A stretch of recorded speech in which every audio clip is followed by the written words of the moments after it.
মাথায় দেহের মধ্যে আল্লাহ নাম করতো, আমি নাম করতো, রসুল নাম করতো, শয়তান নাম করতো। যদি পীরে ইহা জানাইয়া না দেয় তাহলে তো সাধনার সুখ কোথায় পাবে না।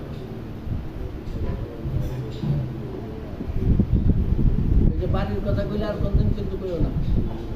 আমারে অনেকে জিজ্ঞেস করে বাবা বাড়ি কই না, তুমি তো হয়ে যাবো না। হ্যাঁ, আমি ওই যে বাড়ির কথা আসছে তো বাড়ি, এই বাড়িকে মসজিদ বলা হয়। এটা আল্লাহ নিজে বলে দিছে সূরা তওবার 108 নম্বর আয়াত, আমার যেটা ভাইরাল হইল কথাটা। আল্লাহ বলতেছেন লা তাকুম ফিহি আবাদা, হে রাসূল ইট বালু পাথরের এই মসজিদে আপনি কখনো যাইবেন না। আল্লাহ নবী যার জন্য 23 বছরে একটা মসজিদ কিন্তু বানান নাই।